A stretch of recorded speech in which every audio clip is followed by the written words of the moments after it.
श्री राधे श्याम।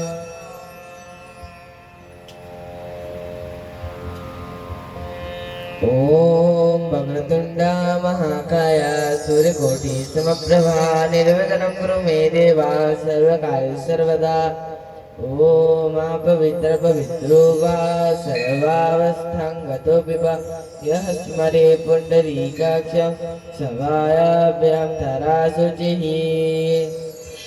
ओम एकदन्ताय वक्रतुण्डाय धीमहि तन्नो दन्ती प्रचोदयात्।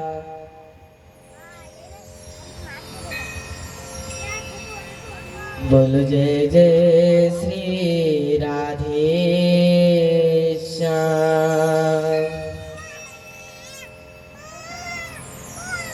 তুঙ্গভদ্রা নদীর তটে এক অনুপম নগর বসেছিল। ওই অনুপম নগরে সর্বজাতি বসবাস করতেন। ওই গ্রামে সকলে জ্ঞানী ছিলেন। ওই গ্রামে আত্মদেব নামের ব্রাহ্মণ ছিলেন, ভিক্ষাজীবিত ব্রাহ্মণ। আত্মদেব ভিক্ষা করে জায়গা জমি টাকা পয়সা সবই জমিয়েছে।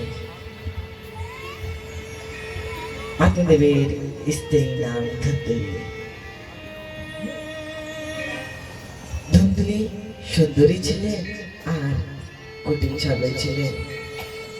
ধুন্দুলি প্রত্যেক সময় আয়নার সম্মুখে বসে বসে সাজা গোজা করতে, আর সকাল হলে গ্রামাতে যাতে একের কথা একের সঙ্গে বলে ঝগড়া সৃষ্টি করাতে। ধুন্দুলি তিনি উনি মা বাঁধতে পারেননি। ওনার মনে কোনোদিন বিদ্যুৎ ছিল না। আত্মদেব ভিক্ষাজীবিত ব্রাহ্মণ। আত্মদেব ভিক্ষা করে জায়গা জমি টাকা পয়সা সবই জমিয়েছে। আত্মদেবের কাছে একটি সন্তান নেই। অনেক তো বলে যে কে ঘরে খাবার অন্ন না থাকে ওকে ঘরে ঠাকুর ৫-৬টি করে সন্তান দেয়। যে কে ঘরে খাবার অন্ন থাকে ওকে ঘরে খাবার কেউই থাকে না। আজকে আত্মদেবের জীবনে কোনো সন্তান নেই। আত্মদেব মনে মনে চিন্তন করছেন কি, আমি তো কোনদিন পুজো পাঠ করি না, আমি তো কোনদিন দান ধারণ করি না। আমি যদি পুজো পাঠ করি, দান ধারণ করি, হরি সেবা করি, ব্রাহ্মণ সেবা করি, তাহলে আমার ঘরে এক সন্তান আসবে, এক সন্তান আসবে। আপনি এই চিন্তন করি অনেক পুজো পাঠ করেছেন, দান ধারণ করেছেন, টাকা পয়সা খরচা করেছেন, ব্রাহ্মণ সেবা করেছেন, হরি সেবা করেছেন। ওনাকে বাড়িতে একশো সন্তান আসেননি। আপনাদের মনে মনে চিন্তন করছেন কি, এই জীবন থেকে কি লাভ যে জীবনে কোন সন্তান নেই? এই জীবন থেকে কি লাভ যে জীবনে কোন সন্তান নেই? আপনাদের ছুটে যাচ্ছেন গভীর জঙ্গলের দিকে,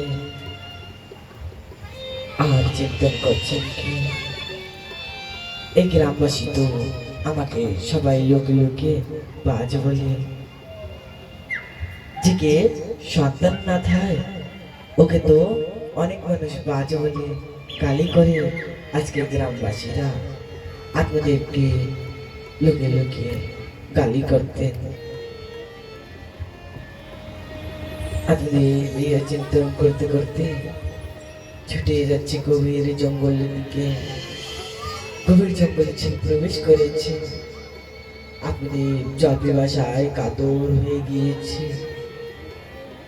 সেই গভীর জঙ্গলে ওদিকে দিকে ছোটাফেরা করছে।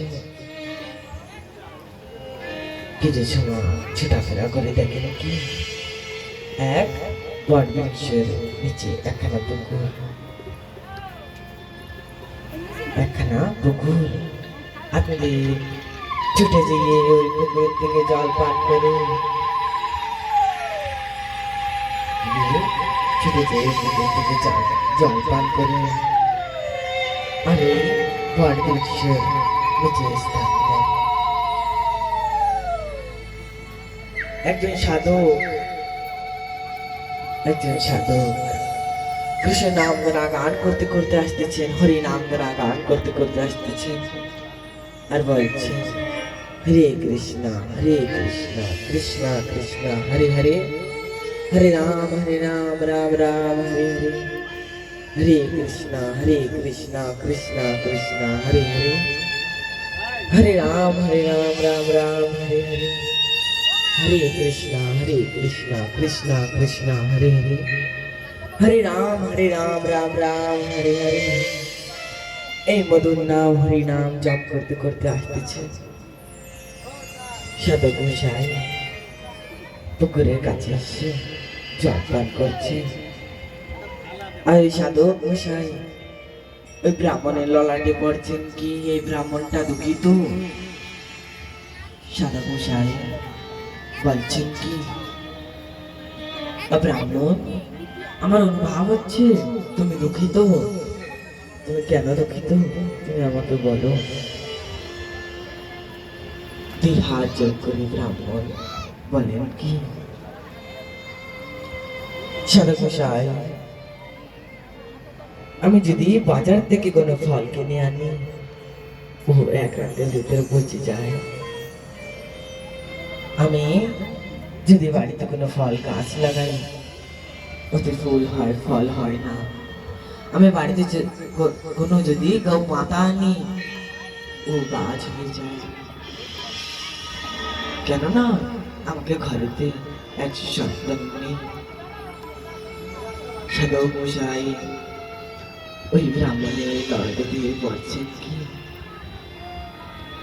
এনার এই জন্মে তো দূরে থাক, 7 জন্মে তাক কোনো সন্তান নেই, এনার 7 জন্মে তাক কোনো সন্তান নেই। সাধক মশাই বলছেন কি ও ব্রাহ্মণ, তুমি সন্তানের আশা ছেড়ে দাও, তুমি এই বনের ভিতর বসে কৃষ্ণ নাম মধুর নাম হরি নাম জপ করো, তুমি এই মধুর নাম জপ করো, তুমি সন্তানের আশা ছেড়ে দাও। এই সন্তান খালি সুন্দর পৃথিবীর মাঝেতে খালি মাতা পিতা দুপুতেই দেন, কোনোদিন খুশি দেন না, কোনোদিন আনন্দ দেন না। আজকে সাধক মশাই বলছেন কি ব্রাহ্মণ, তুমি সন্তানের আশা ছেড়ে দাও।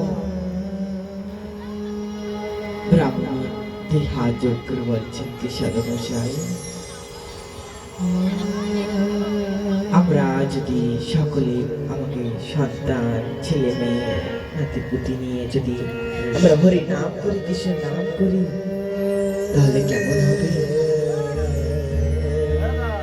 সাধক মশাই বলছেন কি ব্রাহ্মণ, তোমার ললাটে লেখা রয়েছে তোমার এই জন্মে তো দূরে থাক, 7 জন্মে তাক কোনো সন্তান নাই, তুমি সন্তানের আশা ছেড়ে দাও, তুমি সন্তানের আশা ছেড়ে দাও। ব্রাহ্মণ ওই সাধক মশাই দুই চরণ ধরে বলছেন কি সাধক মশাই, আমার অনুভব হচ্ছে আপনি জ্ঞানী, আপনি যদি চান তাহলে আমাকে 100 সন্তান দিতে পারে, আপনি আমাকে 100 সন্তান দিন, আপনি আমাকে 100 সন্তান দিন। সাধক মশাই বারবার বলছেন কি ও ব্রাহ্মণ, তুমি সন্তানের আশা ছেড়ে দাও, তুমি সন্তানের আশা ছেড়ে দাও। ব্রাহ্মণ সাধক মশাই দুই চরণ ধরে বলছেন কি সাধক মশাই,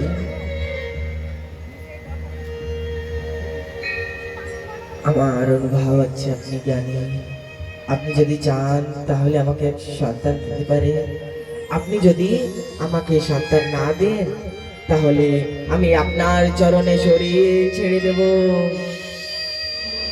আমি আপনার চরণে শরীর ছেড়ে দেব। সাধক মশাই মনে মনে চিন্তন করছেন কি, ব্রাহ্মণ হত্যা তো মহাপাপ। যদি আমার সম্মুখে ব্রাহ্মণ হত্যা হয়ে যায় তাহলে তো আমাকে মহাপাপ লাগবে।